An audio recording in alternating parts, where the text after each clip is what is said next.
बिस्मिल्लाहिर्रहमानिर्रहीम, अस्सलामुअलैकुम, good morning. Surah Pakistan के साथ मैं हूँ आपकी होस्ट शहरबानो अवान और मेरे साथ मौजूद हैं अजीम राना। हम उम्मीद करते हैं, तवक्को करते हैं आप लोग जहाँ होंगे खैर आफियत से होंगे, अपने प्यारों के साथ होंगे। दिन का आगाज़ भरपूर अंदाज में मुस्बत सोच के साथ हुआ होगा। यकीनन हमारे प्रोग्राम के आगाज़ में आज जो पहली खबर हम आपके साथ शेयर करने जा रहे हैं वो इतनी मुस्बत नहीं है। वैसे शहरबानो, मैं वैसे हैरान हूँ कि क्या ये मुमकिन है सोशल मीडिया पर एक पोस्ट के जरिए सेपरेशन हो सकती है, तलाक हो सकती है?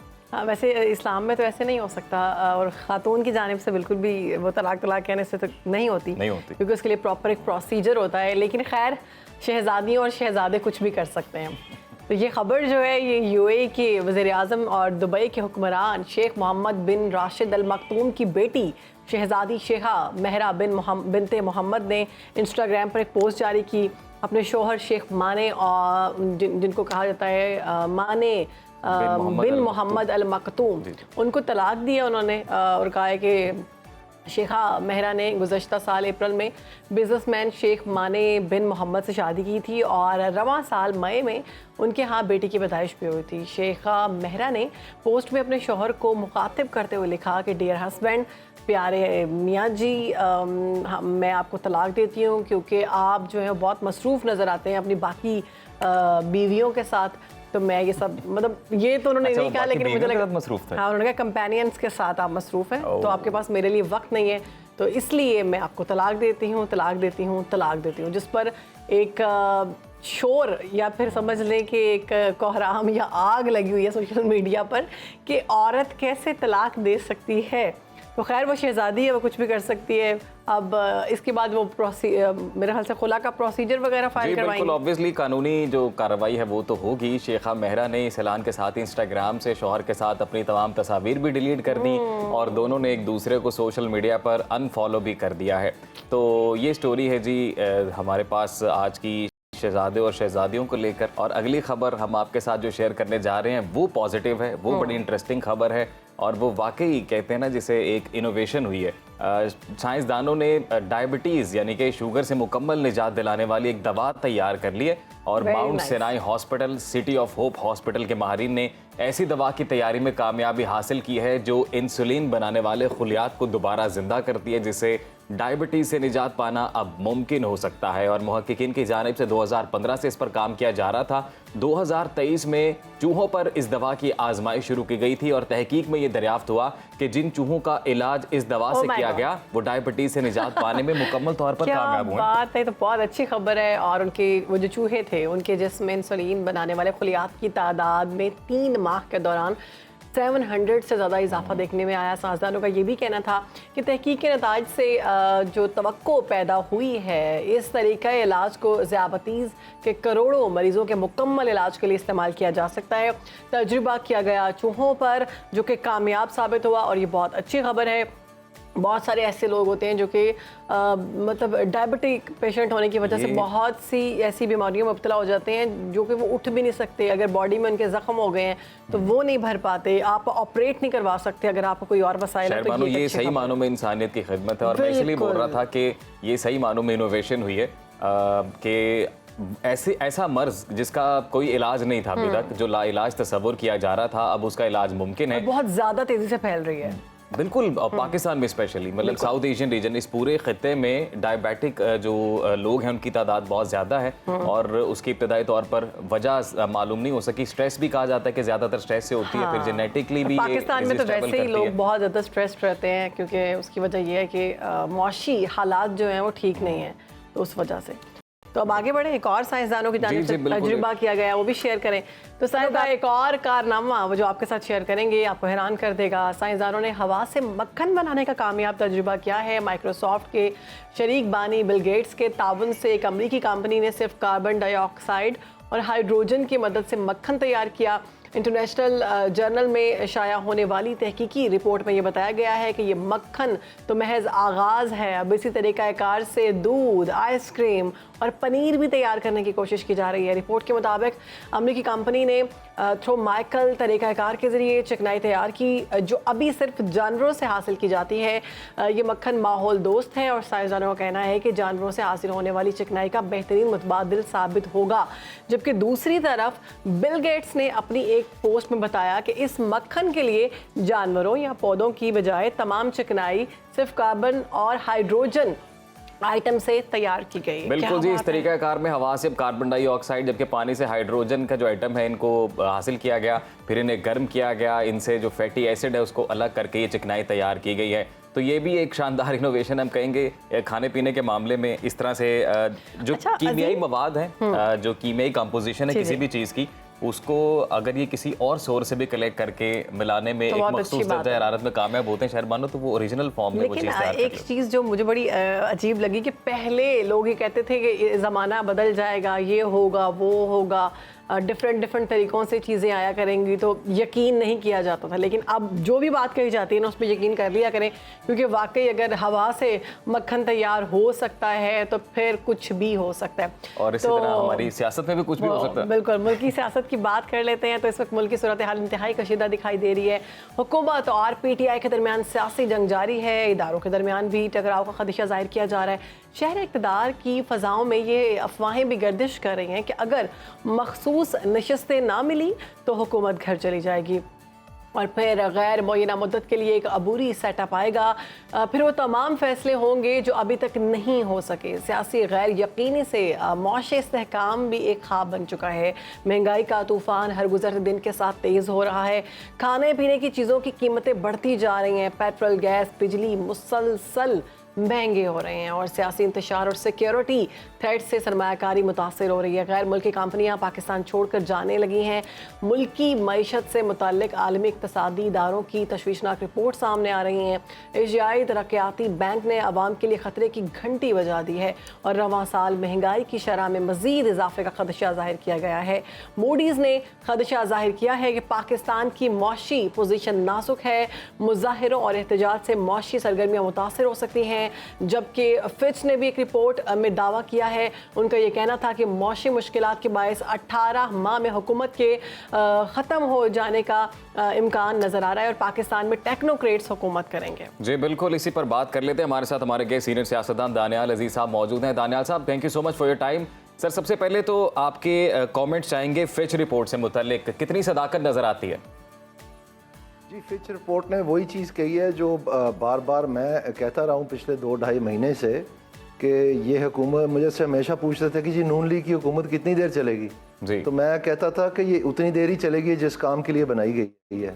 तो अब फिच ने भी वही बता दिया है। तो इसमें यह है जी कि शायद ये जो मामलात हैं ये अब नज़र आने लग गए इंटरनेशनल दुनिया को भी कि इस हुकूमत की किसी किस्म की पॉलिसी जो है वो किसी सिमत पे नहीं चल पाई। अब आप देखें जो बिजली चोरी थी 590 अरब की, वो बिल्कुल पी गए हैं, उसकी बात ही नहीं करते हैं और बुरी तरह फेल हुए हैं।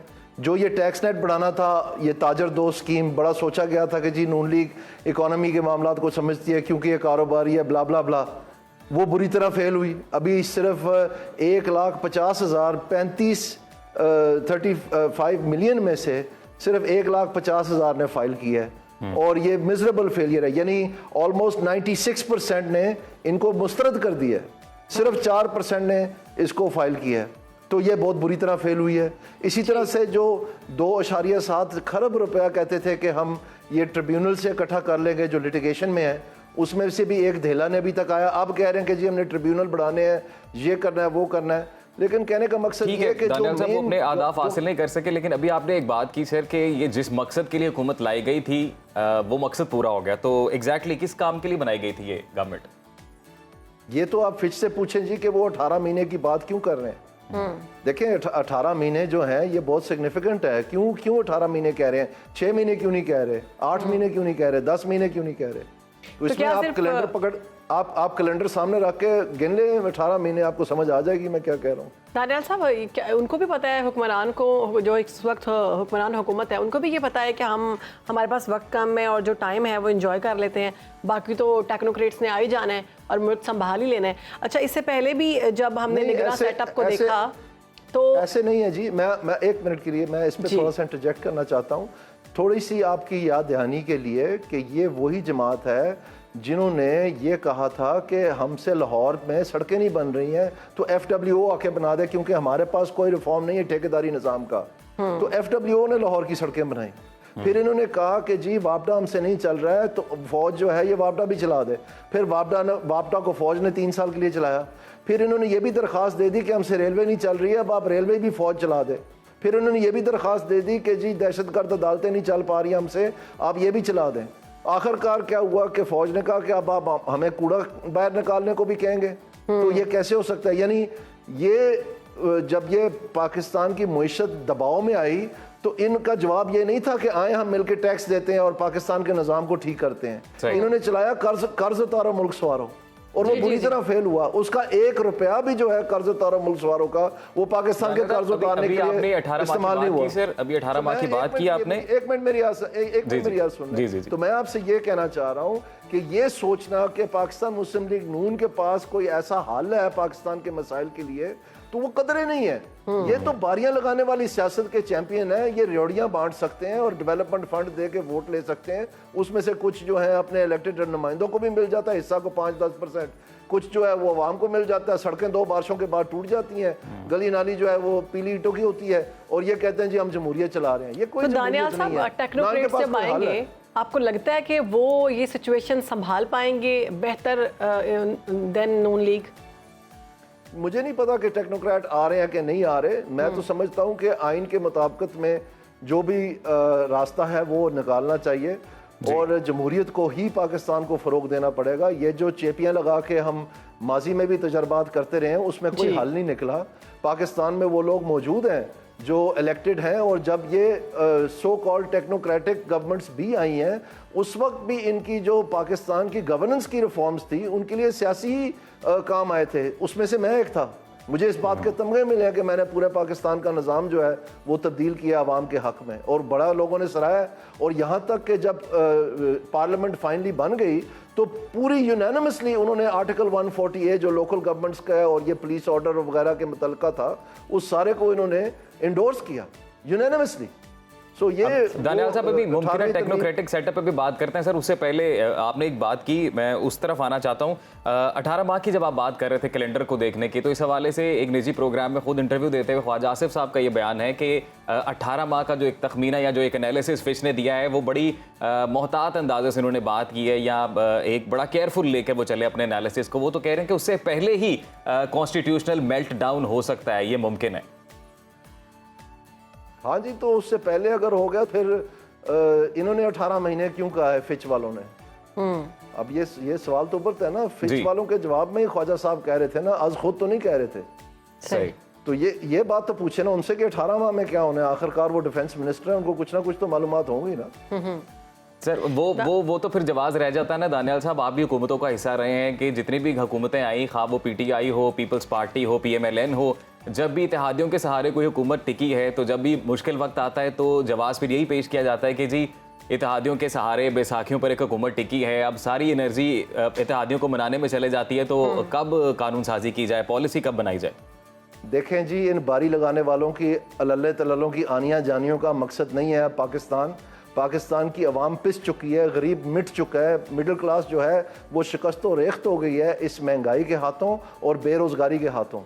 और जब तक से कोई मुस्बत सिमत या कोई मुस्बत ठोस इक़दामात सामने ना आए तो कोई सियासी इस्तेकाम इसको तब्दील नहीं कर सकता। सियासी इस्तेकाम तो तब इस्तेमाल में आता है जब आपकी सिमत तय हो और उसके लिए आपको मदद चाहिए।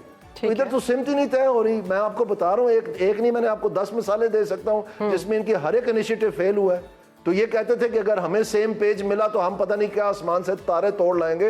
अब मिला हुआ ना सेम पेज, तो बताएं ना किधर है कामयाबियां, कहाँ है वो अर्ली विंस किधर है? जुडिशरी उस सेम पेज पर नहीं है।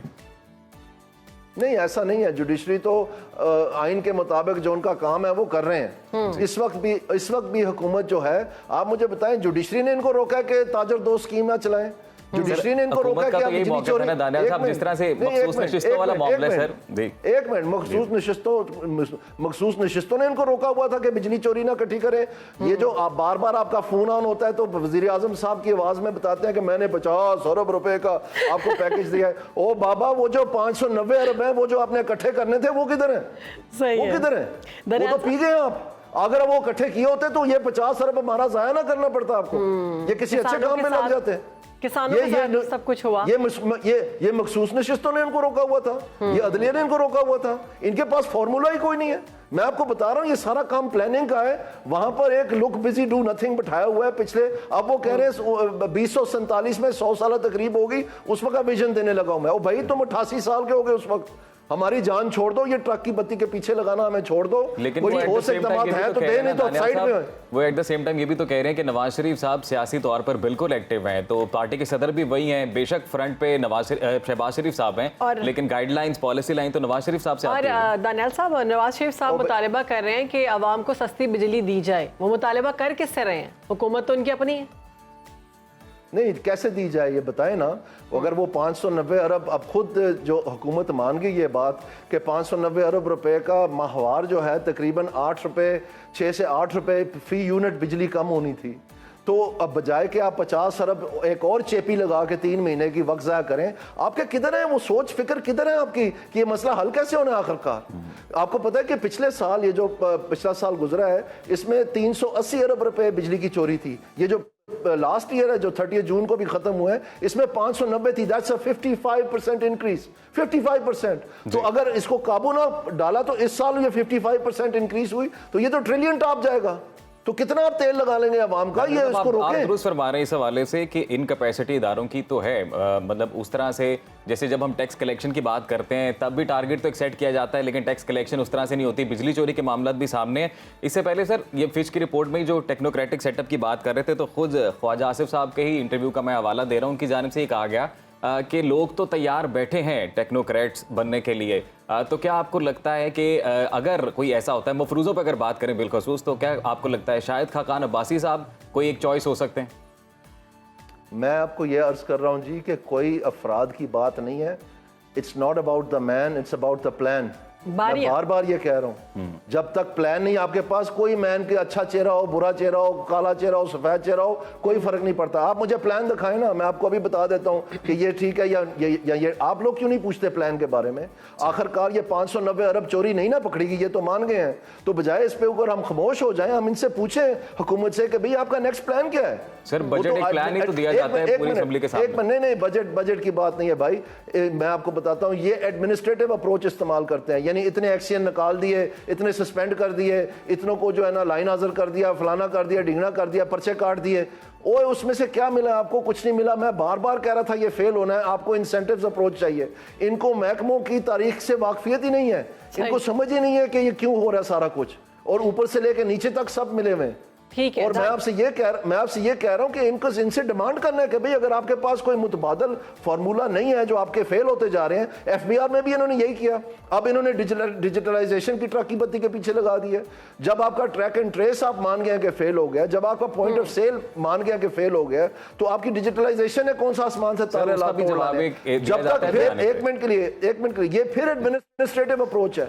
तो इनके पास एडमिनिस्ट्रेटिव अप्रोच, क्योंकि इनके सारे एडवाइजर ब्यूरोक्रेसी है। आप भी सही कह रहे हैं, मीडिया भी यही कहता है कि बिल्कुल एक प्रॉपर प्लान देना चाहिए। अवाम भी यही कहती है कि प्लान सामने रखा जाए, लेकिन हुकूमत के पास भी एक जवाब है, और वो जवाब ये है कि जब भी हुकूमत, कोई भी हुकूमत इक़्तिदार संभालती है तो उन्हें खजाना खाली मिलता है, फिर IMF की तरफ जाना पड़ता है। अभी वज़ीर आज़म खुद कह रहे हैं कि तमाम जो पॉलिसीज़ हैं वो IMF की तरफ से हैं, बजट IMF का बना हुआ है, तो फिर अमल दरामद तो होगा ना सर? फिच रिपोर्ट की जानिब दोबारा से आपका रुख करना चाहती हूँ।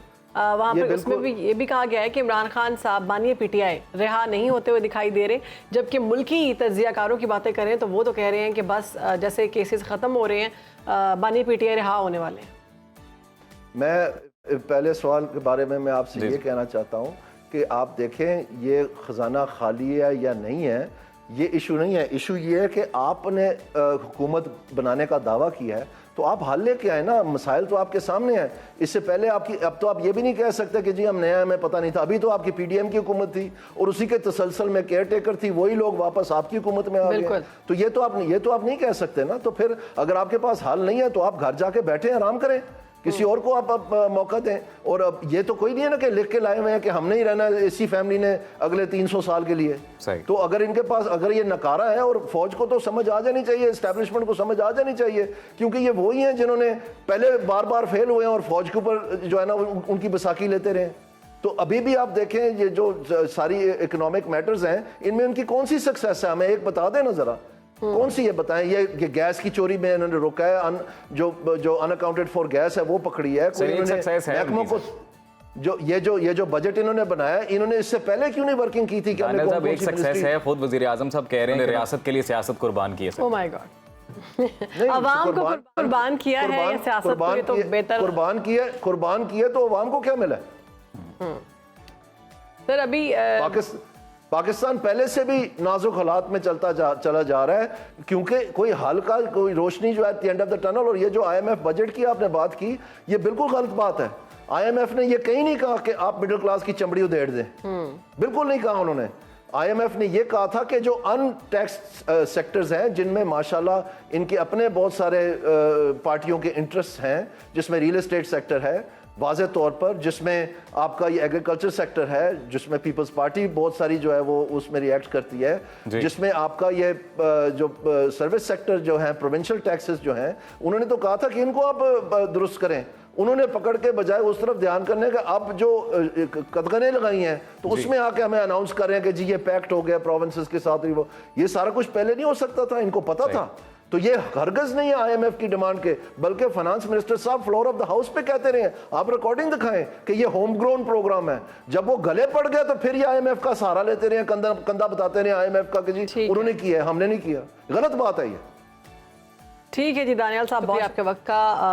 आवाम पर तो टैक्सेस लगाते हैं, लेकिन अपने हुक्मरानों के जो अपनी मराहत है उसमें कोई कमी नहीं आती, बल्कि इजाफा ही देखने में आ रहा है। नाज़रीन, एक और लेटेस्ट डेवलपमेंट है आप तक पहुंचाते हैं। बांग्लादेश से मुतल्लिक ये खबर है कि इस वक्त बांग्लादेश में सरकारी मुलाजमतों में कोटे के खिलाफ एहतजाज जारी है। खून रेज़ तहरीक में यह एहतजाज तब्दील हो चुका है। बांग्लादेशी वज़ीर आज़म हसीना वाजिद के हामियों की जानिब से पुरअमन मुजाहरीन पर गोलियां और लाठियां बरसाई जा रही हैं। कई शहर मैदान जंग बन चुके हैं। बांग्लादेश के तमाम तालीमी इदारे गैर मुआयना मुद्दत के लिए बंद कर दिए गए हैं। पुरतशद्दुद मुजाहरों में अब तक 10 से ज़ायद तलबा हलाक हो चुके हैं और ख़वातीन समेत सैकड़ों तलबा ज़ख्मी हैं। इस वक्त बांग्लादेशी वज़ीर आज़म ने अपने हक़ के लिए पुरअमन एहतजाज करने वालों को पाकिस्तानी एजेंट करार दिया है, जिसके बाद वहाँ मौजूद पाकिस्तानी तलबा के लिए भी ख़तरात ज़ाहिर बढ़ते नज़र आ रहे हैं। पाकिस्तानी हुकाम ने तलबा को मुजाहिरों का हिस्सा ना बनने और अपने हॉस्टल से बाहर ना निकलने की हिदायत की है। इससे पहले मई में किर्गिस्तान में मकामी अफराद की जानिब से पाकिस्तानी तलबा पर हमले किए गए थे, जिसमें मुतादिद पाकिस्तानी तलबा ज़ख्मी भी हुए थे। तो अब इस तमाम सूरत हाल पर बात करते हैं। बिल्कुल, हमारे साथ मौजूद हैं सीनियर तज्ज़ियाकार हैं और साबिक़ सिफारतकार हैं डॉक्टर जमील अहमद खान साहब। बहुत शुक्रिया आपके वक्त का। बांग्लादेश में कोटा सिस्टम के खिलाफ एहतजाज और खून रेज़ तहरीक हम देख रहे हैं कि वो बहुत ख़तरनाक सूरत हाल बदल चुकी है। कई शहर मैदान जंग बन चुके हैं। जिस तरह हसीना वाजिद के हामी पुरअमन मुजाहिरीन पर तशद्दुद कर रहे हैं, आपको क्या लगता है कि मौजूदा सूरत हाल में बांग्लादेश की जो हम सूरत हाल देख रहे हैं उसमें खाना जंगी का ख़तरा बढ़ गया? नहीं, खाना जंगी से भी कोई थोड़ा सा फासले पर है बांग्लादेश। अच्छा। अगर ये मामला उनसे कंट्रोल नहीं हुआ तो जाहिर है ऐसी सूरत में दुनिया में मुख्तलिफ जगहों पर जब भी ऐसी सूरत हाल पैदा होती है तो वो यकीनन सिविल वॉर की तरफ भी लेके जा सकती है। लेकिन बांग्लादेश में क्योंकि एक बड़ी अथॉरिटेरियन रिजीम है और बांग्लादेश में बड़ा सा रिप्रेस करके और सप्रेस करके रखा गया है, तो उसकी वजह से अभी उनके जो एपरेटस हैं, सिक्योरिटी एपरेटस, वो अभी का तकरीबन फाल हैं, लेकिन आवाम के आगे तो कोई भी सिक्योरिटी एपरेटस फाल नहीं रह सकता। 32 जाने ज़ाया हो गई हैं।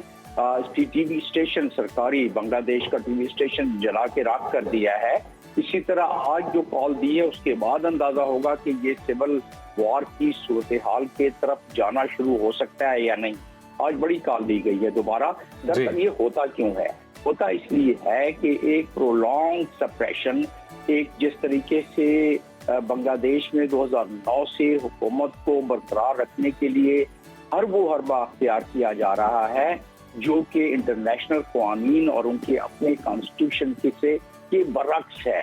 अंदाजा करें कि ब्रूटैलिटी रूज पर पहुंची हुई है। डॉक्टर साहब, इस कोटा सिस्टम से मुतल्लिक आपका यकीनन कमेंट लेंगे, उससे पहले हमारे नाज़रीन को थोड़ा ये बताइए, चूंकि आप साबिक सिफारतकार रहे हैं, कि ऐसे मामले में कि जब पाकिस्तानी तलबा वहाँ पर मौजूद हैं और ख़ुद गवर्नमेंट की जानिब से कहा जा रहा है कि जो लोग एहतजाज कर रहे हैं वो पाकिस्तानी एजेंट के तौर पर काम कर रहे हैं, तो पाकिस्तानी स्टूडेंट्स के लिए सिचुएशन कितनी सीरियस है और ऐसी सिचुएशन में पाकिस्तानी सिफारतकारी का जो अमला वहाँ मौजूद है उनका तरीक़ाकार क्या होता है?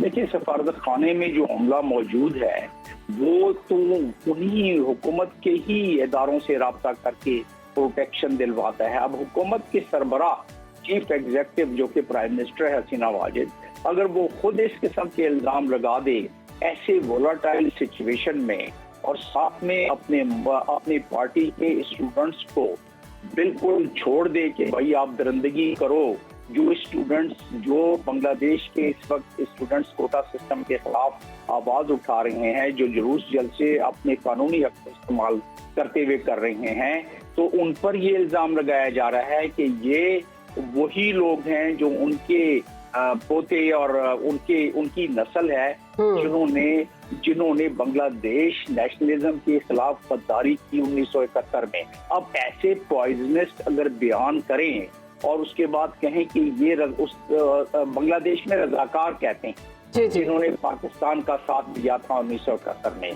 तो वो कहती है कि ये रजाकारों के बच्चे हैं जो इस वक्त ये हरकत कर रहे हैं पाकिस्तान के लिए जिन्होंने काम किया था। ये पॉइजनस किस्म का बयान था। और अगर हुकूमत के इदारों के पास सफारतखाना जाएगा और हुकूमत के इदारे इस चीज को जहन में रखेंगे कि उनकी सरबराह प्राइम मिनिस्टर ये कह रही है कि ये पाकिस्तानी उस वक्त शामिल थे, तो लिहाजा प्रोटेक्शन देने में कुछ कमी आ सकती है। बिल्कुल को इस वक्त चाहिए कि तैयारी रखें। जैसे पाकिस्तानी हुकाम ने बांग्लादेश में जो इस वक्त स्टूडेंट्स मौजूद हैं उनसे कहा है कि आप बाहर ना निकलें, अपने हॉस्टल्स में रहें और जो आपके महफूज मकामात है वहीं पर रहें। तो क्या उनकी जानिब से, पाकिस्तानी हुकाम की जानिब से हिदायत जारी करना ये तो ठीक है, लेकिन उनकी हेल्प के लिए कोई इक़दाम किए गए हैं अभी तक? हेल्प के लिए तो जैसा मैंने आपको बताया कि सफारत खाने में 3 या 4 सफारतकार होते हैं, जूनियर और सीनियर मिला के। अब वो 3 या 4 और बाकी अमला अगर सारा मिलाने बांग्लादेश में तो 25-30 से ज्यादा होते नहीं है। तो वो तो और न ही उनका ये काम है, न ही उनका ये अख्तियार है, न ही ये कानून है तो खुद जाके प्रोटेक्शन दे, वो हुकूमती इदारों से लेते हैं ना। ठीक है डॉक्टर साहब, आपने बिल्कुल ये बता दिया कि जो सिफारतकारी अमला है वो हुकूमती जो इदारे हैं उनके साथ राब्ते में और यकीनन पाकिस्तानी स्टूडेंट्स को प्रोटेक्शन प्रोवाइड की जाएगी। अब सर, इस कोटा सिस्टम के बारे में आपका कमेंट जानना चाहेंगे कि ये कितना कॉन्ट्रोवर्शियल है। 1972 से गालिबन ये नाफिजुल अमल है, फिर 2018 में शेख हसीना की जो गवर्नमेंट आई दोबारा से उन्होंने इसे नाफिजुल अमल किया और अब ये चौथी बार उनकी हुकूमत है। हाई कोर्ट ने हालांकि सस्पेंड भी किया इस सारे मामले को। तो क्या लग रहा है अब ये जो मूवमेंट उठी है तलबा की, अब जो पॉपुलर ग्राफ है शेख हसीना का, अब उसमें कमी आएगी? जी हाँ, उसमें मैं क्योंकि जब अब अपराइजिंग जो शुरू नजर आ रही है तो पॉपुलर ग्राफ का उसमें जेन्युइन तो नजर कम आता है। इन जेन्युइन देखें उसका जो जिस हिसाब से उन्होंने 301 के करीब सीटें ली, वो अब बांग्लादेश के बहुत सारे अखबार उस पर तबसरा कर चुके हैं। ये जो 301 सीट 350 में से पार्लियामेंट में ली, यानी 80.6% पार्लियामेंट में सीट ली, जबकि उनके मद्दे मुकाबल खालदा जिया जिस पार्टी को लीड करती हैं, बांग्लादेश नेशनल पार्टी, सिर्फ 1.9, उस पर भी धांधली के बड़े इल्जाम लगे। और इसको अगर देखा जाए तो यस, आपके सवाल के जवाब में कि पॉपुलैरिटी में फर्क पड़ेगा। वो कहते हैं ना कि जिस तरीके से सप्रेशन के साथ और रिप्रेशन के साथ उनको लेके चले हैं, जिसमें के टॉर्चर, सेडिशन के चार्जेस, सेंसरशिप, स्पीच ना करना, असेंबली की इजाजत ना देना और फिर इलेक्शन रिगिंग के जरिए और साथ में ये पॉलिटिकल टूल के तौर पर 30% कोटा जब इस्तेमाल किया जाए, अपने सपोर्टर्स को देने के लिए 30% कोटा इस्तेमाल किया जाए, जबकि 1918 में इसको कुछ अर्से के लिए जब खत्म किया गया दोबारा इसको शुरू किया, दोबारा लोग बिफर गए। अब सुप्रीम कोर्ट में मामला हुकूमत की तरफ से ही ये वो हो रही है चालाकियां, तो देखें कि सुप्रीम कोर्ट क्या कहता है इसमें।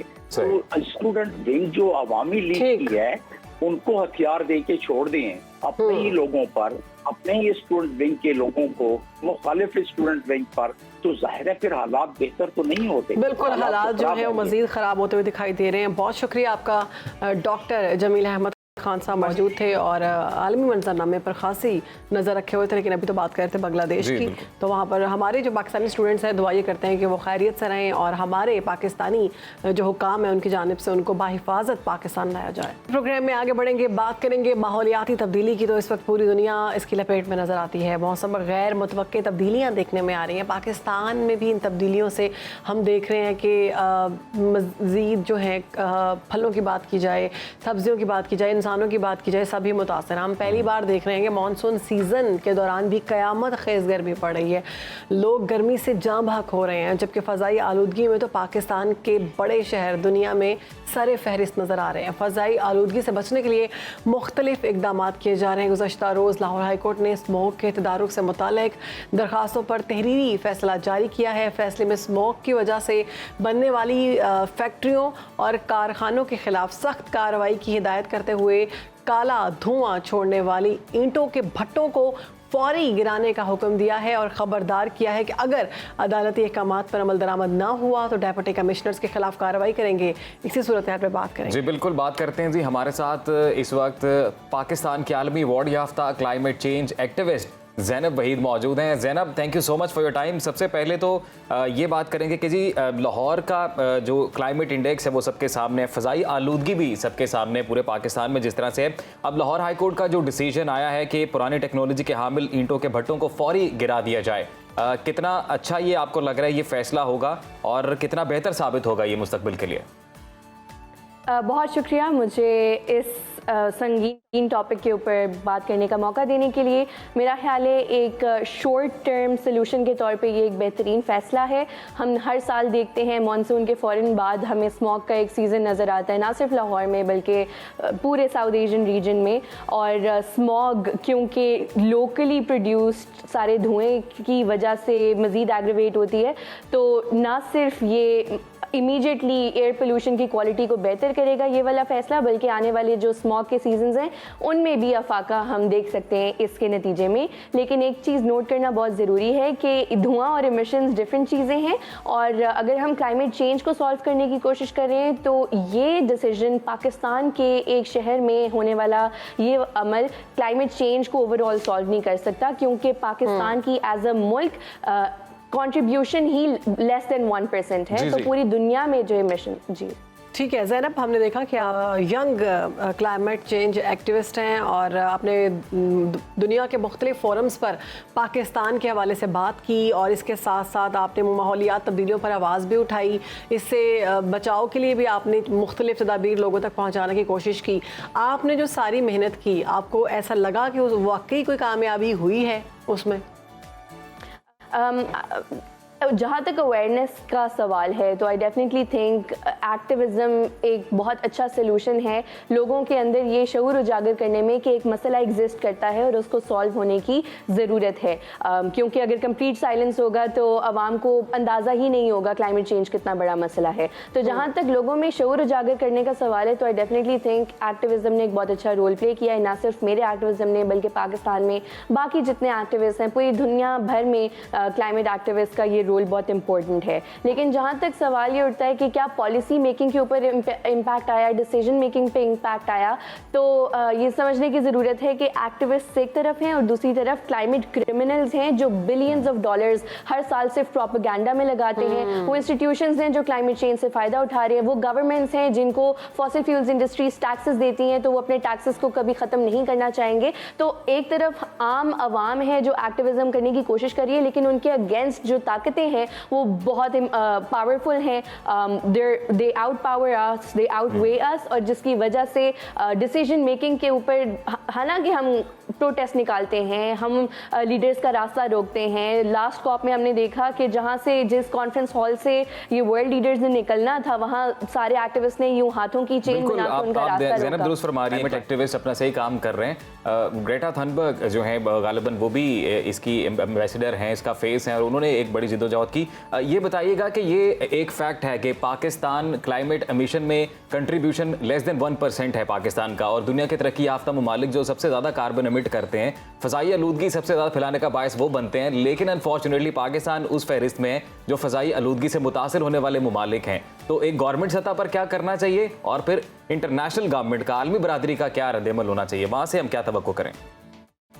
डेफिनेटली और यहाँ पे ये क्लाइमेट इनजस्टिस है, ये माहौलियाती नाइंसाफ़ी है, जिसमें जिसका कसूर सबसे ज़्यादा उस पर सबसे कम नुकसान हो रहा है, जिसका कसूर सबसे कम है उस पर सबसे ज़्यादा नुकसान हो रहा है। और ना सिर्फ माहौलियाती ये एयर पोल्यूशन के लिहाज से, बल्कि हीट वेव्स, सैलाब आते हैं, कहत पड़ते हैं, हमारे जैसे गरीब ममालिक जो ग्लोबल साउथ में लोकेटेड हैं उन पर सबसे ज़्यादा नुकसान होता है। जहाँ तक सोल्यूशंस की बात है तो ये भी समझने की ज़रूरत है कि ग्लोबल नॉर्थ जिसने सबसे ज़्यादा कंट्रीब्यूट किया है, जिम्मेदारी भी वही सबसे ज़्यादा उठाएंगे। तो हम यही डिमांड करते हैं कि हमें क्लाइमेट फाइनेंस की सूरत में रेट्रीब्यूशन दें, और जब आप ये क्लाइमेट फाइनेंस देंगे कि सैलाब से जो नुकसान हो या हीट वेव्स की तैयारी करने के लिए आप ये पैसा इस्तेमाल करें गरीब ममालिक, तो वो चैरिटी नहीं दे रहे, वो यानी सदका नहीं कर रहे, वो एक अपने जुर्म का हज़ाला ही दे रहे। बहुत शुक्रिया आपका। ज़ैनब वहीद हमारे साथ मौजूद थी और यंग क्लाइमेट चेंज एक्टिविस्ट हैं, और इस सिर्फ क्लाइमेट चेंज एक्टिविस्ट इस पर बात ना करें, बल्कि हर शहरी का हक है कि वो ताज़ा हवा के लिए खुद बात करे, ताकि वो जो सांस ले रहे हैं क्या वो प्योरीफाई हो सकती है, नहीं हो सकती। ज़रा नम हो तो ये मिट्टी बड़ी जरखेज़ है साकी। इस वक्त हमारे साथ मौजूद हैं पाकिस्तान के होनहार तालिबे इल्म इंजीनियर कायम हसन खान, जिन्होंने एक बड़ा कारनामा सर अंजाम दिया है। जदीद टेक्नोलॉजी की मदद से पाकिस्तान की पहली हाइब्रिड जीप तैयार की है जो सोलर सिस्टम पर चलती है, और ये जीप ना सिर्फ माहौल दोस्त है बल्कि दीगर गाड़ियों के मुकाबले में इंतहाई सस्ती भी है। तो कायम हसन खान को ये हाइब्रिड जीप बनाने का ख्याल कैसे आया, इस जीप में फीचर्स क्या हैं, उन्हीं से जानते हैं। बिल्कुल, वेलकम करते हैं आपको। हसन, कैसे हैं आप? सबसे पहले तो मुबारकबाद सुनो पाकिस्तान की पूरी टीम की जानिब से, आपने बहुत बड़ा कारनामा सर अंजाम दिया। हमें बताएं अपनी हाइब्रिड जीप के हवाले से, किस तरह से आइडिया कैसे आया, काम कैसे करती है, और मजीद कौन कौन से फीचर्स हैं इसमें? अस्सलाम वालेकुम। मैं आप लोगों को बहुत शुक्रिया हूँ कि आप लोगों ने इतना शो में बुलाया मुझे। अच्छा, ये आइडिया मुझे ऐसा है कि मैं खुद इंजीनियरिंग कर रहा था जब, तो मैंने देखा कि हमारे मुल्क में महंगाई दिन ब दिन बढ़ती जा रही है, लोगों के बस से गाड़ियाँ दूर होती जा रही थी क्योंकि गाड़ियों की रेंज बहुत हाई हो रही है, रेट बढ़ते जा रहे हैं, दिन ब दिन टैक्सेस लगते जा रहे हैं। और हमारे पाकिस्तान में खुद भी ऑटोमोबाइल साइड से शौक रखता हूँ, तो मुझे पता था कि गाड़ी पाकिस्तान में कोई भी हाइब्रिड गाड़ी नहीं बन रही, तो आ भी नहीं है, तो बाहर से इंजन आता है और असेंबल होता है यहाँ पर और बनती है गाड़ी।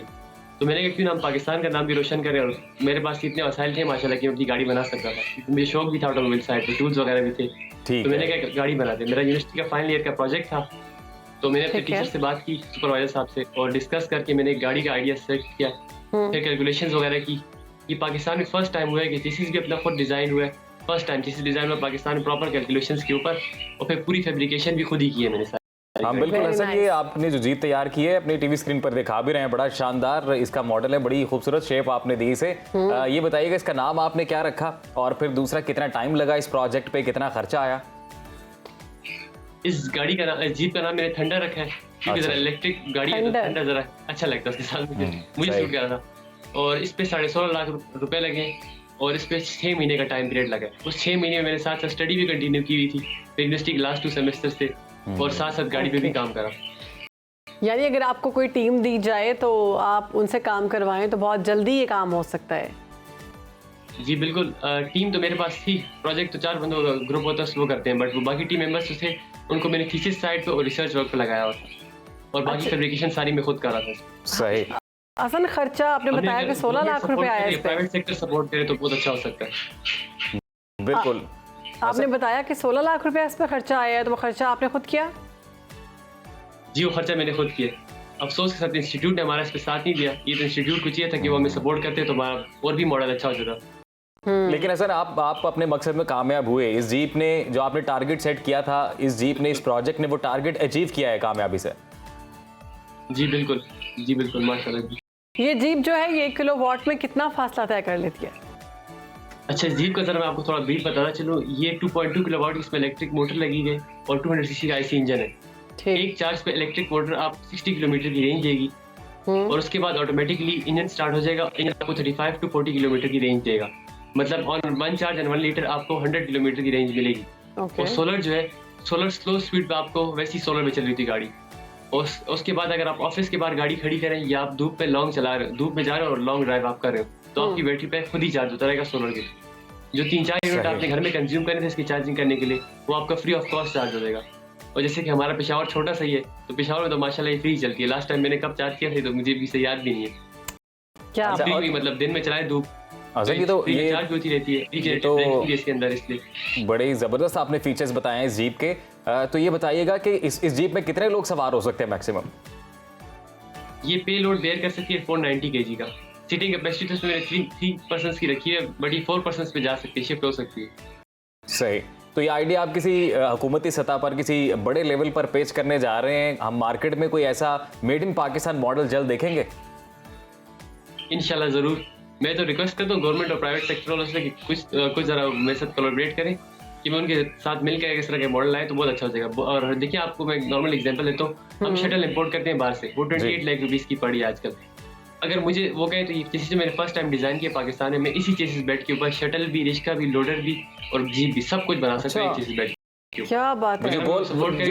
शटल में जो गोल्फ कार्ट्स होती हैं, जो गोल्फ कार्ट्स होती हैं, फिर वही 28 लाख वाली आपको 12 लाख पे ला के दे सकते हैं। ओह, और हाइब्रिड फीचर के साथ। अच्छा, अगर ये मार्केट में जीप अगर आप लेकर आते हैं तो कितने में देंगे आप, कितने में मिलेगी?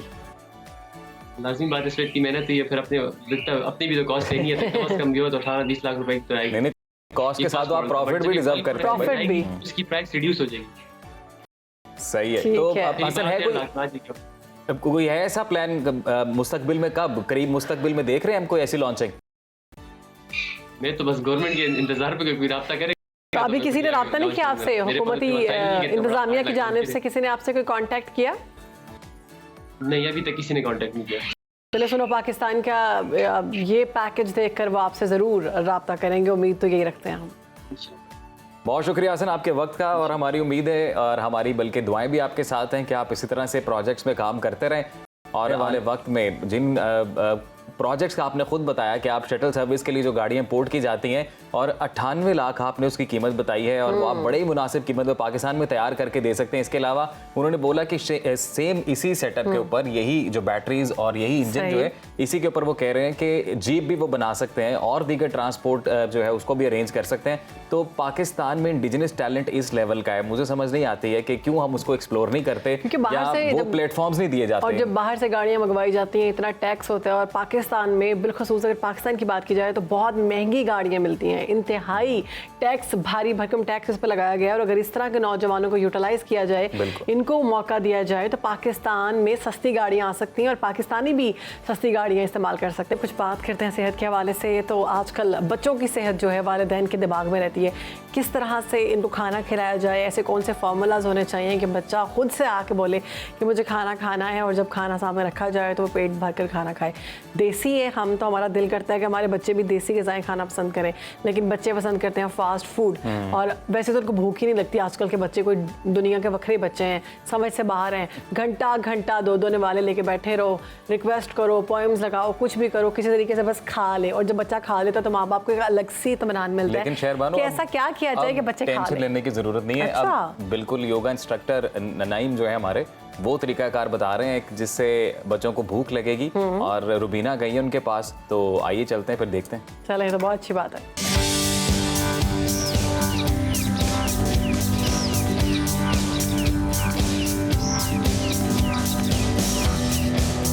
हमने पहले भी बच्चों के जिस्मानी नशोनुमा और हाइट पर बात की थी कि बच्चों की हाइट को आप कैसे बढ़ा सकते हैं। जिस्मानी नशोनुमा पर हमने आपको बहुत सारी स्ट्रेचिंग एक्सरसाइजेज बताई थी।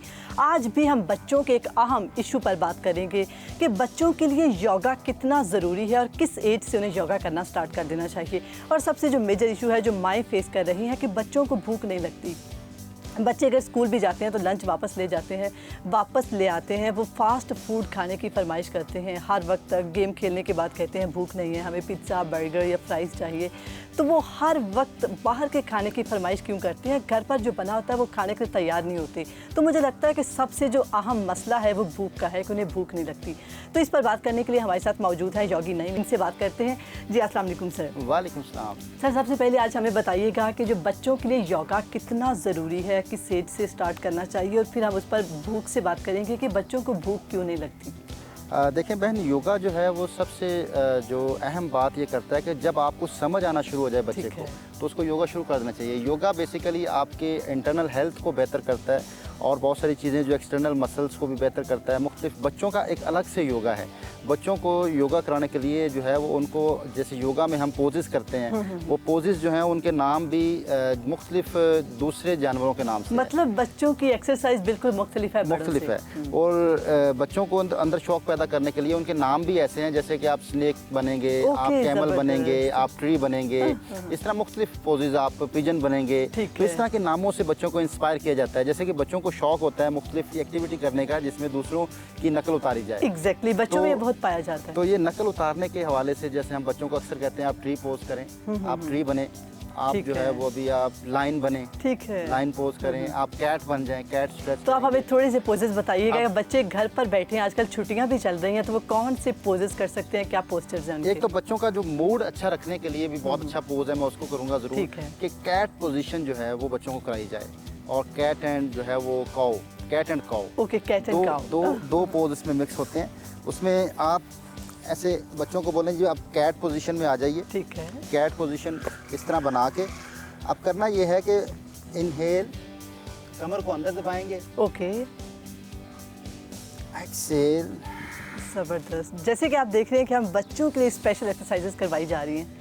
अगर आपके जहन में कोई सवाल है तो आप लाजमी हमें कमेंट सेक्शन में बताइए।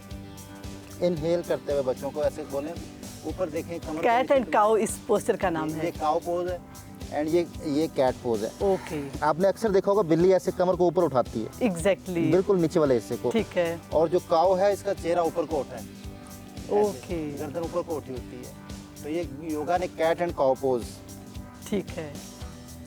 तो बच्चों को ये एक तो वो एक उन्हें शौक भी होगा कि कैट बने और फिर काऊ बने। कैट एंड काऊ। और फिर इसी तरह जो है वो अगर लाइन पोज किया जाए तो उसके लिए जो है वो वैसे तो ये है कि आप योगा की पोजीशन में हो तो ज़्यादा अच्छा होता है। बच्चों को अगर इस तरह एक टास्क दिया जाए कि अपनी लेग्स को क्रॉस करें, ओके, हाँ ये है योगा पोजीशन, हाँ क्रॉस करके, तो फिर आप जो है वो इस पोजीशन में आइए और इस तरह धारना है जैसे आप शेर को धारते हुए देखते हैं, जुबान को बाहर निकाल के। अच्छा, उफ, ये तो बहुत मुश्किल है। लेकिन मुझे लगता है ये बच्चों के लिए बहुत ज़रूरी है और बच्चे मुझे लगता है लाजमी जो देखने वाले बच्चे हैं वो इसको ज़रूर करेंगे। मैं एक दफ़ा सामने से भी करता हूँ ताकि बच्चे भी देख सकें। और ये बहुत करने का एक बड़ा आसान तरीका ये है कि आप सामने की तरफ देखते हुए, ठीक है, अपनी पूरी जुबान को बाहर निकालेंगे। जबरदस्त। इस पोज का नाम है लाइन पोज। जबरदस्त, मुझे लगता है कि बहुत जबरदस्त है। अभी जो है वो हम पिजन पोज करते हैं, ठीक है। पिजन पोज के लिए जो है बच्चों को हम पहले बेसिक पे लेके आएंगे कि आप अपनी लेग को फोल्ड कर लें, एक लेग को पीछे ले जाएं, ठीक है, और इस पोजीशन में अपने आप को लेके आइए ट्विस्ट करते हुए, ठीक है, और ये लेग को ऊपर उठाने की कोशिश करें, नी जॉइंट को ऊपर उठाइए, पीछे जो लेग है इस नी जॉइंट को ऊपर उठाइए, ठीक है, फिर वापस, ओके, फिर नी जॉइंट को ऊपर उठाएंगे और फिर वापस, इसी तरह फिर दूसरी साइड से, ठीक है। इसको हम आगे ले आएंगे और इसको हम पीछे करेंगे। जी, ये पिजन बन जाएंगे आप पीछे, ओके ओके, फिर हम ऊपर उठाएंगे और फिर वापस। अच्छा, इसका फ़ायदा ये है कि ये बच्चे जो स्कूल में बैठते हैं, ज़्यादा देर बैठे रहते हैं, तो उनके जो है ना वो लेग्स में पेन रहता है, या हिप जॉइंट्स में पेन रहता है, बटक्स में पेन रहता है, तो उसके लिए ये बड़ा अच्छा पोज है, पिजन पोज। जी जी, बच्चों के अलावा बड़े भी कर सकते हैं। अगर किसी को लेग्स में इशू है, ठीक है, और वो चाहता है कि लेग्स पेन ना हो, तो वो इस पोजीशन में आ सकता है। अच्छा, ये बच्चों को दिन में कितनी बार करनी चाहिए ये पोजेस? बच्चों को जब इजी टाइम हो, बच्चे फ्री हों और खेलना चाहते हों, तो फिजिकल एक्टिविटी करनी चाहिए। और ये बेहतरीन स्ट्रेचेस हैं, अगर आप ये करते हैं, बच्चों को करवाते हैं, तो बच्चों के अंदर जो है कि आपके अंदर पॉजिटिव चेंज नज़र आएगी, ठीक है, एक हैप्पीनेस नज़र आएगी। बच्चे जो हैं वो तनाव का शिकार हैं। आजकल मैंने देखा है कि बच्चे, छोटे बच्चे जो हैं, उनके हाथ पाँव को टच नहीं होते, वो हर वक्त अपने फोन्स में इतना मगन है कि मुझे लगता है कि वो ये फिजिकल एक्टिविटीज़ तो वो नहीं कर पाते। ये तनाव जो होता है ना, जो फिजिकली तनाव होता है, ये मेंटली तनाव होता है, ठीक है। जब बच्चे को दिमागी तौर पर प्रेशर होगा और मुख्तलिफ चीज़ों में उसको फेस करना पड़ेगा तनाव, तो वो फिर उसकी बॉडी पे आता है। जब बॉडी पे तनाव आता है तो फिर उसके मुख्तलिफ और चेंजेस आती हैं बॉडी के अंदर, चिड़चिड़ापन आ जाता है उसके अंदर। आम इंसान जैसे बड़ा इंसान जो है अगर इसके जिस्म में खिंचाव हो तो वो कभी भी फ्रेश नहीं होता। तो ऐसे ही बच्चों का भी अगर उन्हें तनाव है तो अनईजी होता है। तो बच्चों का जहनी तनाव जो है उसको कम करने के लिए हमें पेरेंट्स को जो है वो एक किरदार अदा करना होगा। एग्जैक्टली माएँ ज़्यादातर घर पर रहती हैं, मुझे लगता है बच्चे भी आजकल घर पर हैं तो उन्हें ये पोजेस लाजमी करवाने चाहिए, सोने से पहले करवा लिए जाए। तो ये कितने अच्छे नाम है, पिजन है, कैट एंड काउ था, लायन था और फिर ये ज़बरदस्त पोजेस है। सबसे पहले अच्छा आप मुझे ये बताइएगा कि बच्चों को भूख नहीं लगती, कोई ऐसी एक्सरसाइज, कोई ऐसे योगा पोस्चर्स जिससे बच्चों को भूख लगे और घर पर अगर फॉर एग्जाम्पल टींडे भी बने हो तो वो खाने के लिए तैयार हो जाए? देखें जी, एक पोज है, अगर बच्चों को वो करवाया जाए तो उसका नाम है मंडोक आसन। ठीक है, मंडोक, मेंढक का पोज। ओके, बच्चों को बोलेंगे कि आप मेंढक का पोज करेंगे, जिसे मैं नाम इसलिए बता रहा हूं ओके ओके, या इट्स वेरी इंटरेस्टिंग कि नाम से वो शायद कुछ कर पाए, वैसे इस तरह बैठ जाएंगे। ठीक है, और ये बड़ों के लिए भी है, अगर गैसेस का इशू है। हाँ, मुझे भी वैसे भूख नहीं लगती, भूख लगती तो ऐसे अंगूठे को पकड़ लें और नाफ के साइडों पे रख लें, अंगूठे वाली साइड, ये अंगूठे वाली साइड जो है नाफ की साइडों पे रख लें और सांस निकालते हुए छोटी उंगली थाई के साथ टच हो जाएगी। ऊपर देखना है, कमर सीधी, यहाँ रुकेंगे, सांस निकला हुआ है।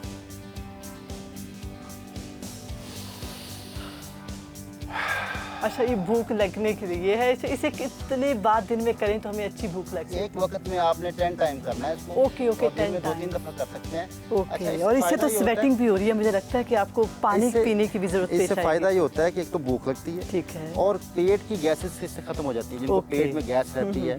और दूसरा इसका फायदा ये होगा कि ये डायबिटीज के लिए बड़ा अच्छा है। ओके, डायबिटीज के लिए जो डायबिटीज के पेशेंट हैं उनके लिए बहुत कमाल के इसके रिजल्ट हैं। ये पैंक्रियाज का काम बेहतर होना शुरू हो जाता है, पैंक्रियाज काम करना शुरू हो जाते हैं अगर आप सिर्फ ये मंडोक आसन करते हैं। ठीक है। इसकी दूसरी फिर जो है वो फॉर्म है कि इसी पोजीशन में अपने बच्चों को बोलें कि हाथों को घुमाने की कोशिश करें। ओके ओके ओके, इस पोजीशन में ऐसे अपने हाथों को यूं घुमाएं। ओके ओके ओके, ज़बरदस्त, इससे बच्चों को भूख लगना स्टार्ट हो जाएगी। तो बच्चे भूख भी लगेगी। और इसके अलावा एक प्रेशर पॉइंट है कि लेफ्ट हैंड के ऊपर बच्चे के इस जगह पे दबाया करें।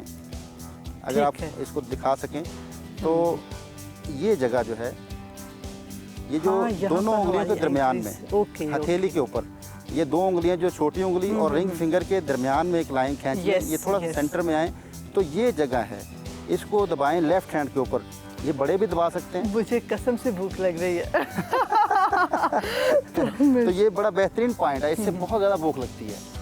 ये आपका अगर भरा भरा सा फील होता है आपको कि मेरा दिल नहीं चाह रहा खाना खाने को, और वो बंदा बहाने करता है कि मुझे घर का खाना बड़ी कुछ बाहर का मिल जाए, फ्राइज मिल जाए, बर्गर मिल जाए। तो बाहर के खाने में होता ये है कि वो एसिड है। ठीक है। जो खुश्क खाने हैं ना, याद रखिएगा, एसिड है, अल्कलाइन और एसिड में फ़र्क क्या है कि आपकी बॉडी में 80% अल्कलाइन होना चाहिए। ठीक है। और 20% जो है वो आपका जो है वो एसिड होना चाहिए। ओके।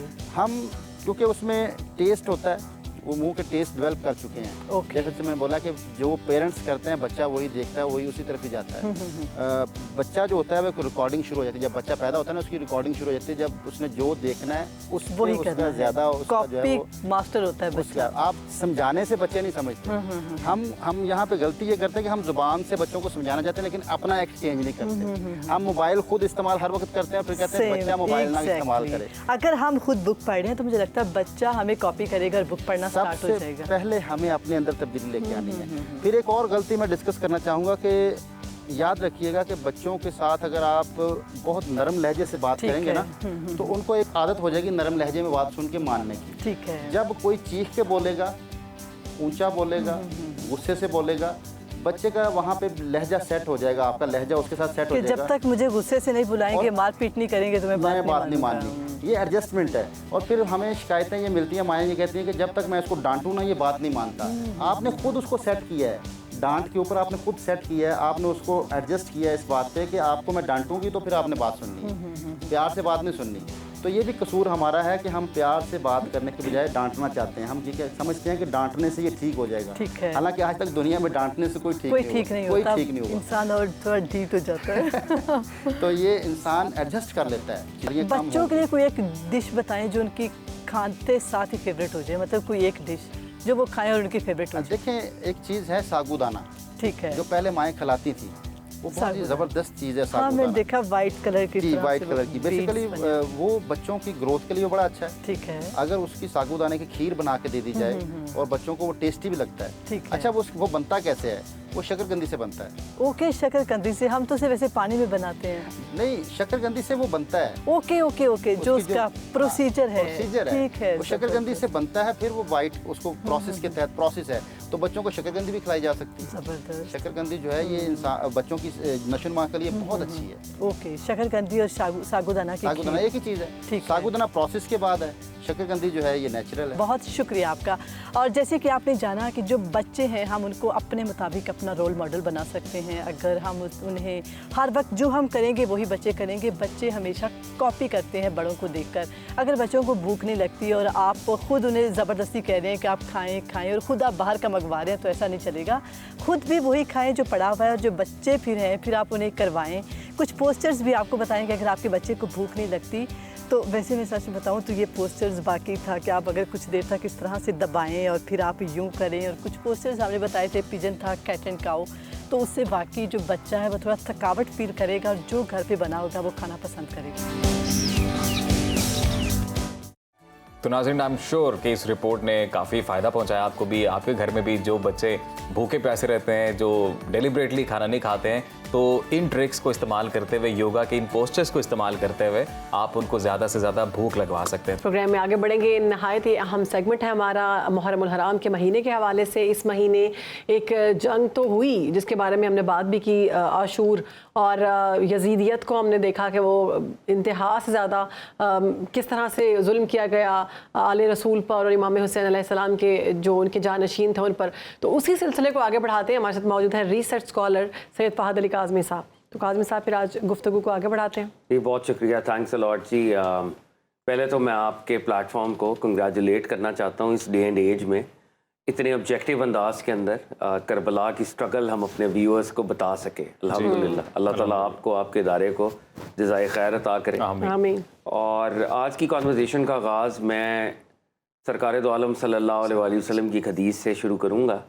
हदीस पाक इमाम अहमद बिन हम्बल रिवायत करते हैं। इमाम अहमद बिन हम्बल इमाम बुखारी के भी उस्ताद हैं, और हदीस की जो one of the largest collections Musnad Ahmad bin Hanbal, फ़ज़ाइलुस सहाबा, ये उनके इम्पॉर्टेंट कंपाइलेशंस हैं। सरकार दो आलम सल्लल्लाहु अलैहि वसल्लम ने फरमाया, जो हसन हुसैन से मोहब्बत करता है उसने मुझसे मोहब्बत की, सुभान अल्लाह। और जो हसन हुसैन से बुग़्ज़ रखता है उसने मुझसे बुग़्ज़ रखा। अल्लाह अकबर। बुग़्ज़ क्या है? ये जो हमारे सीनों में तंगी पैदा होती है ना, किसी का नाम आ जाए, किसी का जिक्र आ जाए, जिसको हम अंग्रेजी में कहते हैं इफ्स एंड बट्स पैदा हो जाते हैं, ये बुग़्ज़ का एक सिम्टम है। हमारे यहाँ अनफॉर्चुनेट ये मामला हमसे हो गया है, और जिसको रिवर्स करने की ज़रूरत है कि अहले बैत अतहार का जब जिक्र आता है तो हम अनकम्फर्टेबल हो जाते हैं, या हमने कम सुना होता है, या हम तक पहुँचाया नहीं होता, तो हम हैरान होते हैं कि यार ये बात करनी चाहिए, नहीं करनी चाहिए, इनका जिक्र सुनना चाहिए, नहीं सुनना चाहिए। और साथ ही थोड़ी अनकंफर्टेबल भी, ये किसी फ़िरके की बात तो नहीं है, किसी मसलक की बात तो नहीं है। सरकार दो आलम कह रहे हैं, अगर तुम हसन हुसैन से अनईजी हो रहे हो ना, तुम मुझसे अनईजी हो रहे हो ना, उसको ये है मामला। तो हमें अपने व्यूअर्स को, उम्मत मुस्लिमा को, अहले बैत अतहार की जो मरकज़ियत है, जो सेंट्रलिटी है, वो बतानी है, वो बयान करनी है। और ये इसलिए भी हमारे पे फ़र्ज़ है, हम वक्त आखिर की तरफ बढ़ रहे हैं, एंड ऑफ टाइम्स के तरफ बढ़ रहे हैं, क़यामत की घड़ियों की तरफ बढ़ रहे हैं विद ईच पासिंग मोमेंट। और सरकार दो आलम सल्लल्लाहु अलैहि वसल्लम ने इरशाद फरमाया है, ये सुना नबी दाऊद की हदीस है, उस हदीस का मफ़हूम है कि मेरे एक बेटे ने जो फ़ातिमा से होगा उसने क़यादत करनी है, सुभान अल्लाह। इमाम अल महदी की हुकूमत कायम होनी है। और वो अल्लाह ताला जब वो टेस्ट होगा कि हम इमाम महदी का साथ देते हैं, या मैं या मेरी नस्लें साथ देती हैं या नहीं देती, वो एक टेस्ट होगा हमारे पर। और जिसको आज अहले बैत की मरकज़ियत का नहीं पता होगा वो उधर भी ठोकर खा जाएगा। सुभान अल्लाह। इसलिए बहुत इम्पॉर्टेंट है कि हम करबला को, हम इमाम हुसैन की स्ट्रगल को, अहले बैत की सेंट्रलिटी को बयान करते रहें, और खुल कर करें, और खौफज़दा ना हो।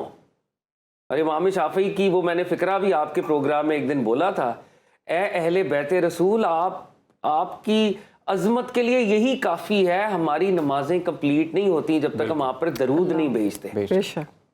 और इमाम बुखारी ने, अजीम साहब, एक जगह नहीं 14 जगह जब अहले बैत का जिक्र आता है ना तो वो अलैहिस्सलाम लिखते हैं। अरबी मतन में अलैहिस्सलाम लिखा होता है हदीस में। और हम आज इस पे भी डिबेट और आर्गुमेंट करते हैं, इस्लाम नहीं कहना, नहीं, मतलब इस पे भी। तो ये चीज़ें सेक्टेरियन नहीं है। ये बात हमने अपने बच्चों को बता के, हो सकता है मेरे दौर में, मेरे बच्चों के दौर में, उनके बच्चों के दौर में वो जो एंड ऑफ टाइम्स का मार्का है वो बपा हो जाए। अल्लाह ने मुझसे पूछना है कि तुमने वो वर्षा मुंतकिल किया था या नहीं किया था। तो करबला इसकी बहुत इंपॉर्टेंट है। करबला की 2 एपिसोड्स हैं। एक एपिसोड तो 10 मुहर्रमुल हराम को कल्मिनेट हो गई, इमाम अली मकाम ने अपने रुफ़क़ा के साथ शहादत इख्तियार की, लेकिन ये नैरेटिव दब जाता अगर एक लीडर ना होती। और वो लीडर थी अकीला बनु हाशिम, बीबी ज़ैनब सानी ज़हरा सलामुल्लाहि ताला अलैहा।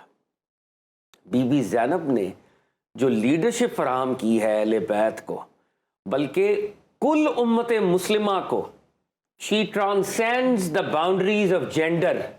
वो जेंडर रोल से ऊपर की एक शख्सियत है। वो सिर्फ ख़वातीन के लिए रोल मॉडल नहीं है, वो कायनात में हर हुसैनी, हर हक परस्त की लीडर है। और एक साइकोलॉजिकल एनालिसिस करें, आपके सामने अमवात हो जाएं, आपने खौफ की इंतहा देखी हो, आपने भूख की इंतहा देखी हो, आप इस दुनिया में जो आजमाइश परसीव कर सकते हैं वो आप अपनी इंतहा में देख लें, तो आपकी नर्व्स तो ब्रेक हो जाएंगी। लोगों को तो डिप्रेशन होता है, लोगों को तो एंग्जाइटी होती है, लोग तो फॉर ईयर्स बिस्तर से लग जाते हैं। लीडरशिप उन्होंने क्या करनी है, उनसे अपने वजूद का बोझ नहीं उठाया जाता। कुर्बान जाएं शहजादी कौनैन की शहजादी पर, नवासी रसूल बीबी सैयदा ज़ैनब सलामुल्लाह ताला अलैहा सब्र व इस्तकामत का पहाड़ बन के सामने आई हैं। हमारे हिस्टोरियंस ने लिखा है, एक क्रिश्चियन स्कॉलर हैं, अहले बैत से बहुत इंस्पायर्ड हैं, हयात हैं, ओरिजिनली साउथ अफ्रीकन है, अब वेटिकन के अंदर जो उनकी हायरार्की है पोप्स की, उसका पार्ट है। फादर क्रिस्टोफर क्लूहेसी किताबें लिखते हैं और अहले बैत के ऊपर किताबें लिखते हैं। He is very inspired. बीबी ज़ैनब पे किताब लिखी हाफ ऑफ माई हार्ट। मुझे उनसे गुफ्तगू का मौका मिला, मैंने उनसे कहा कि सर ये जो आपने किताब लिखी है हाफ ऑफ माई हार्ट, तो इसका क्या मतलब है। उन्होंने कहा मैं बीबी से इतना इंस्पायर्ड हूँ कि मेरे दिल का एक टुकड़ा मुस्तकिलन उनसे इंस्पायर होता है। तो मैंने कहा आपका अदर हाफ क्या है, तो कहते हैं अदर हाफ अल्लाबास, अल्लाबास, यानी वो बंदा जो बज़ाहिर कलमा गो नहीं है, एक इंसान की हैसियत में इन हस्तियों से इतना इंस्पायर्ड है। जब शहादतें हुई, अब आप देखें उस दौर में जब ये जंगें होती थी तो पहला काम क्या करते थे, ये मर्सनरीज होते थे ना, किराए के फौजी, किराए के कातिल, in the very literal sense. ये किसी मार्के में इसलिए जाते थे कि जब हमें फतह होगी तो हमें माले गनीमत मिलेगा, स्पॉइल्स ऑफ वॉर मिलेगी। अब जब इमाम हुसैन की शहादत हुई है, पहला हुक्म क्या है कि इनके खैमों को लूट लो, इनके खैमों को आग लगा दो। ये हुआ है वहां पे आले रसूल के साथ पहली ट्रेजेडी। और वो जो लुटा पुटा, वो जो बचा खुचा आले रसूल का वो जो काफिला है, वो जो कारवान है, वो जो छोटे छोटे बच्चे हैं, वो सहमे हुए हैं। इमाम ज़ैनुल आबिदीन बिल्कुल बीमार हैं और वो उठ नहीं सकते। तो उस वक्त हमारे हिस्टोरियंस ने, अल्लामा जरीर तबरी तक ने लिखा है, बीबी ज़ैनब आती हैं, हाथ में एक नेज़ा है और वो आके खड़ी हो जाती हैं कि आई प्रोटेक्ट, आई गार्ड, ये जो मेरा कारवान है। इनकी चादरें छीनी जाती हैं, इनको लिटरली ह्यूमिलिएट किया जाता है। और ये हमारी हिस्ट्री है, ये बाय द वे कोई एग्जैजरेटेड वर्जन नहीं है, ये हकीकत है, ये रियलिटी है। बीबी ज़ैनब को 11 मुहर्रमुल हराम, कुछ रवायात में आता है 12 का भी जिक्र आता है, जब इन लोगों को कूफा की तरफ लेके गए हैं, तो बीबी ज़ैनब और इनको जब सवार किया है तो बीबी ज़ैनब ने मदीना की तरफ चेहरा किया है। हाफिज़ इमादुद्दीन कसीर ने अपनी किताब अल-बदाया वन नहाया, उर्फ़ आम में तारीख़ इब्न कसीर कहते हैं, उसमें रिकॉर्ड किया है इसको कि बीबी ज़ैनब ने कहा या रसूल अल्लाह मुहम्मदा मुहम्मदा मुहम्मदा। वो हुसैन, अल्लाह और उसके फरिश्ते आप पर दरूद भेजें, वो हुसैन देखें कि वो सहराए करबला में बेगोरो कफन पड़ा है। सहरा की जो हवाएं हैं वो उसके जिस्म को पामाल कर रही हैं, और आपकी शहजादियां आज कैदी हैं, प्रिजनर्स ऑफ वॉर हैं। आप उबैदुल्लाह इब्न ज़ियाद के दरबार में गई, उबैदुल्लाह इब्न ज़ियाद मलून ने आपके साथ गुस्ताखी की, एंड शी रोज, और हमारे हिस्टोरियंस कहते हैं शी रोज लाइक अ सन, जैसे सूरज तलू होता है ऐसे आप तलू हुई हैं मेटाफोरिकली, और आपने खिताब किया है वहाँ पे, और वो खिताब ऐसा था कि दरबार कूफा में ये लग रहा था कि जैसे हैदर करार दोबारा तशरीफ ले आए हैं। आपके लबो लहजे में अपने बाबा, ज़ैनब का मतलब ही है बाय द वे, ये नाम सरकार दो आलम की तरफ से अता हुआ था, अपने वालिद की जीनत ज़ैन अब, तो वो अपने वालिद की बहादुरी शुजात को मैनिफेस्ट कर रही थी वहां पे, और उनको कहा गया कि अल्लाह जिसको चाहे इज्जत दे, जिसको चाहे जिल्लत दे, और देखा अल्लाह ने तुम लोगों को, अहले बैत आपको कैसे नाउज़ुबिल्लाह जलील किया। तो खड़ी होकर कहा कि अल्लाह रब्बुल इज्जत ने तो हमें नबूवत के जरिए करामत दी, हमें नबूवत के जरिए सरफराज किया। वो मेरे नाना है सरकार दो आलम सल्लल्लाहु अलैहि वसल्लम, वो मेरा घर है बनु हाशिम का, तुम किस जिल्लत की बात कर रहे हो? मेरे घर में तो इज्जत ही इज्जत, अजमत ही अजमत है रब्बुल इज्जत की तरफ से। और वो आपने वहां पे खिताब फरमाया, और आपने कहा कि मैंने अपने रब से जमाल के अलावा कुछ पाया ही नहीं है, और ये मत समझो कि तुमने तो हमें शिकस्त दी है, नाउज़ुबिल्लाह, ये हर शख्स की एक तकदीर है। मेरे शुहदा की तकदीर थी, उन्होंने अपनी मक्तलगाह की तरफ जाना था, लेकिन याद रखो क़यामत में सरकार दो आलम सल्लल्लाहु अलैहि वसल्लम उस तरफ से केस प्रेजेंट करेंगे, फिर क्या होगा? ये तुम्हारी ये जो दुनियावी मटीरियल सक्सेस है ये तो बहुत ही टेम्पररी है, बेशक। और ये ऐसा ही हुआ, यजीद के दरबार में लेके गए। बाय द वे इमाम ज़ैनुल आबिदीन को शहीद करने की कोशिश की गई, अल्लामा जरीर तबरी ने रिकॉर्ड किया, दी सोल सर्वाइवर, ज़ैनुल आबिदीन की शहादत की कोशिश की गई, कहा गया कि ये बच्चा बालिग है तो इसको कत्ल कर दे ताकि इमामत बचे ना, and they wanted to kill him, and बीबी ज़ैनब आगे बढ़ी और उन्होंने कहा कि अगर तुम इसको कत्ल करोगे तो पहले तुम मुझे कत्ल करोगे। बीबी ज़ैनब ने बचाया है, वो नस्ल रसूल को बचाने वाली एक वसीला भी बनी है। और यजीद के दरबार में जब आपको पेश किया गया, मेरे तो रोंगटे खड़े हो जाते हैं कि आले रसूल को, उनके साथ हमने ये किया है, उनको प्रिजनर्स ऑफ वॉर बनाया है, उनको बेड़ियों के अंदर पेश किया है।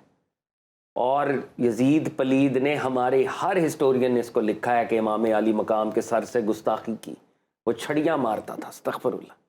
और एक ओल्ड सहाबी हज़रत बुरैज़ा असलमी आगे बढ़े, उन्होंने कहा है बदबख्त अपनी छड़ी को हटा ले, ये वो लब हैं जिन पे मैंने सरकार दो आलम को बोसा देते हुए देखा है।